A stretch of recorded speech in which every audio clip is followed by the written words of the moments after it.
Hey friends, welcome to the Moms in Real Estate podcast. I'm Kristen, your host, a community builder, an agent, an entrepreneur, and a mom. And this podcast is for moms that are building a business and they're building life, and we're not pretending like we have it all together. I'm so happy you're here. Let's dive into our episode. Welcome back to Moms in Real Estate. Today we get to talk about one of my favorite topics, which is network expansion.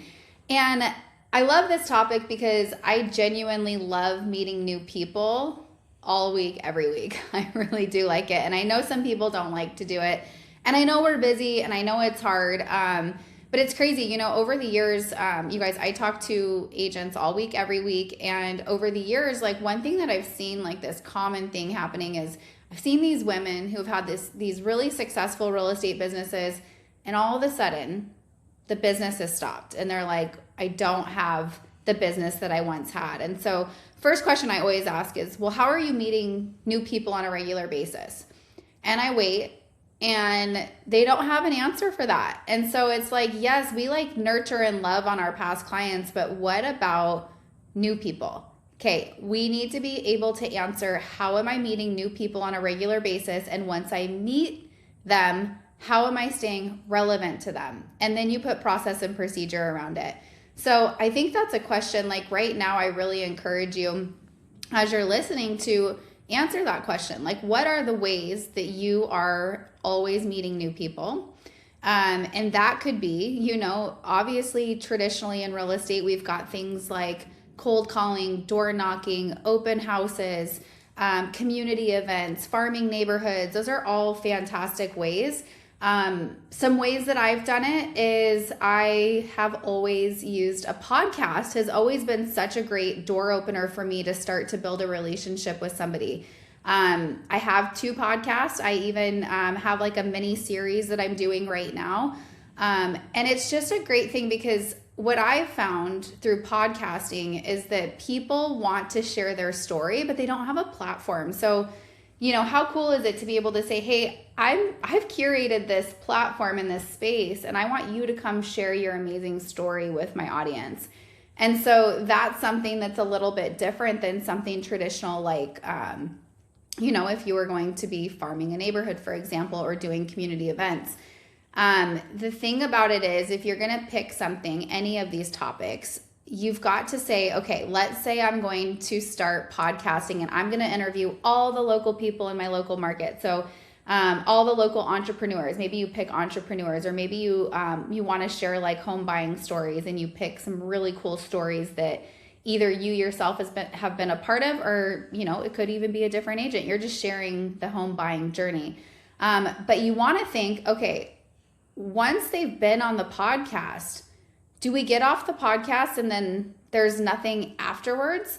And so no, the answer is no. You've got to have like a post podcast or post open house or post community event plan so that you stay relevant to them. Hey girls, did you know Moms in Real Estate has a referral network? That's right, we do. You guys have to check it out. It's called the Moms in Real Estate Referral Network on mirereferralnetwork.com. And you can search for moms in real estate all across the United States that can be your referral partners. Make sure to check it out now. And so, you know, for me, if we're going to use the podcasting as an example, anyone that goes on my podcast, they get an email afterwards delivering the podcast goods to them. We share it on social media. We collaborate on social media with them. And then they go in and they're tagged in my database so that I know whenever I'm communicating something, I can communicate to that audience. And I need to make sure that's something frequent, right? So for me, I do a weekly newsletter to stay top of mind. I also have a list of everyone who's been on my podcast. So let's say I'm on social media and I'm in my intentional time block time. I might pull up that list and just go see what they're up to and engage with them, right? So it's not always about like, I'm not asking them for business, but I am building a relationship with them and I'm supporting them. And through doing that and just seeing how I can connect them and how I can serve them, when they're ready for what I'm offering, they come to me, you guys. And so I just love having, you think through, okay, what are these different things that I'm doing? And the reason I bring up podcasting is because I do speak to a lot of moms in real estate, and a lot of the times, I feel like it's sometimes I hear all the time, I don't want to feel salesy. Okay, we don't need to feel salesy, guys. Just think about it like you're just out building relationships. You don't need to go to everybody and be like, hey, are you looking to buy or sell? It's the last thing that you're going to want to do. You're going to want to just genuinely talk to them, see about their life, see how you can help them, how you can connect them. And it needs to be very apparent that you can help them with buying and selling, but you don't need to be jumping down their throat about it. So focus on the relationship and the intentionality of the relationship, and focus on how they will know that you're a real estate agent. So even like, for example, what does it say when they go to your Instagram profile? What kind of stories, what kind of reels, what kind of posts are you doing? What does it say in your email marketing? So if you're sending a weekly email, is it clear that you're a real estate agent? Are there call to actions in there, right? So maybe you're providing value. Maybe you're talking about the new restaurant in your local market that just opened, but maybe there's something like, hey, interested in figuring out how much your home's worth? Click here. So you have something in there that's going back to, yeah, she is a real estate agent, right? So I encourage you not only to figure out what are the ways that I'm meeting new people on a regular basis, but then what is the process around how you're staying relevant. Another, even with social media, that is a way that we're meeting new people all the time right now, right? I've been doing it for years, and it's definitely one of the best ways that I've met people all across the United States. It's how I've expanded my businesses across the United States. And it's how I've stayed relevant to everybody. There's no way that everybody would know all the things going on in my life if I wasn't able to share them consistently on social media. And it's been great, and I'm sure any of you guys that have focused intentionally on social media, you have it where your ideal client will send you a message and be like, I've been following you for so long and now I'm ready, right? I have this happen all week, you guys, for different reasons. I had a girl reach out to me. I've never met her before. She's an esthetician in my local market. And she reached out and said, hey, me and my husband are getting divorced and I need to list my house. And I know you're the perfect person to match me with the best agent. I was like, absolutely I am, right? And so she knows what my role is in the real estate industry because she's been following me, and she knows that I'm a connector, and she knows, okay, Kristen's going to set me up with the right person. I like her and I trust her because I've consistently seen her content. I have it happen. I'm at Real Broker, right? I've attached my brand to a company where I've built a nationwide organization. So all throughout the week, I'll have people saying like, hey, I've been listening to your podcast. I've been following you. I want to talk to you. I'm ready to move brokerages. So again, that takes intentionality. When I'm showing up on social media, I'm not just spray and praying, you guys. Like, I am intentional on there with what I'm posting. What are my stories? What are my reels? What are my posts? What is my bio say? And then how am I engaging with people, right? So not only am I intentionally going on and making sure that I have consistent content, but I am so intentional with making sure that once I connect with somebody on social media and I know they're my ideal client, do I have time blocked where I can go to all those people and be able to engage with them, right?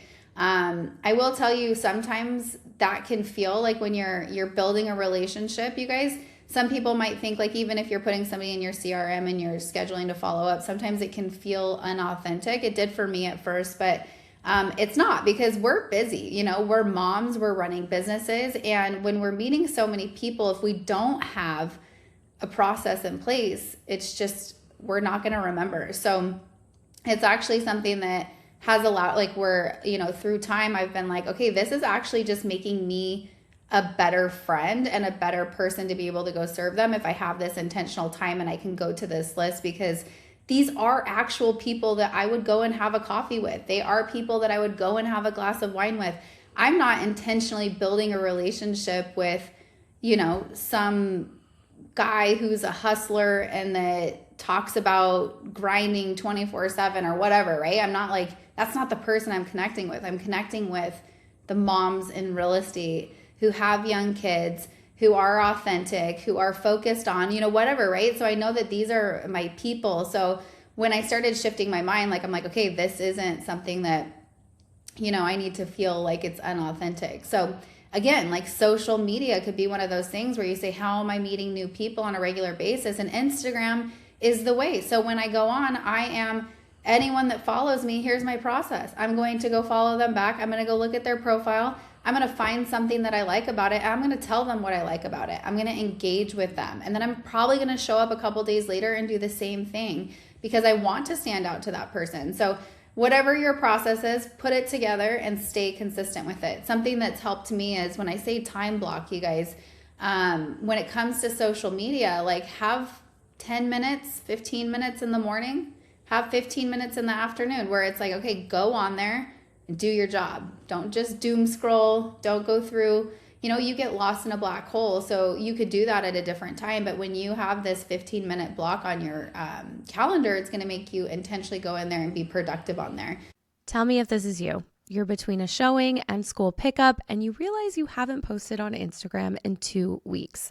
You want to show up online. You've heard it can work, but between the kids, the clients, and everything else, content is always the thing that falls off the list. But when it's working, DMs start flooding in from people saying, I want to work with you. Take it from Elena, a busy mom who sold 8 million from Instagram in 1 year, Katie, who hit 3.5 million in 6 months as a brand new agent, and Lauren, who sold 5 million from Instagram just after 1 year. They all lean on Coffee and Contracts, a marketing membership that gives you the content, the strategy, and a weekly content plan so you never have to figure out what to post. That's the difference between wasting time on leads who ghost and attracting your people even when you're offline. Moms and Real Estate listeners can try a free week of Coffee and Contracts content. Head to the show notes, click the link, and if you love it, use code MIRE for $20 off your membership. So, what are the ways that you're meeting new people on a regular basis? And then once you meet them, how are you staying relevant to them? So think through your open houses. You have all these people coming in. That might be your way of, okay, I get to build a relationship with these people. They're probably interested in buying a house. Once I get their contact information, what does that look like? Do I have an email series built out, an email workflow where I have the most frequent asked questions from my buyer clients that are going to be answered through this series of emails, right? What does, am I calling them? Am I writing them a handwritten note afterwards? Think about all of that stuff so that when you're at your open house, you're really maximizing your time there and you have a process to follow that will just make your time so much more efficient. So I hope this episode really resonated with you. I really hope that you could even just do that simple exercise of answering those 2 questions. And it might be around 2 ways that you're meeting people on a regular basis. It might be 3, it might be 4. It depends on your capacity, right? So you're going to hear from all kinds of different people. You need to have, 4 different lead gen pillars in your business. Well, my audience that I'm talking to right now, you're a mom in real estate. So you might be really trying to work, 20 hours a week. Maybe that is what your goal is. Then pick 1 or 2. Don't feel like you have to do what everybody else is saying. We're making this the business that we want. So don't feel like it needs to be 4. If you've been told 4, it could be 1. We're building the business you want. So answer those questions. If you are amazing and you want to find me on Instagram and send me a message and say, hey, Kristen, this is what I came up with, I would love that. That would mean so much to me. So you could find me on Instagram at heykristencantrell.com oh my gosh, not .com. I mean, that is my website, but on Instagram, Hey Kristen Cantrell, or you could even go to the Moms in Real Estate Instagram and shoot me a message there. I would love to connect with you on there. I hope this episode brought you some value, and I look forward to seeing you on our next episode. If you like this episode, make sure to like and to subscribe so that we show up in your feed. And if you want to stay close, make sure to check out the show notes because I have a lot of ways for you to do that.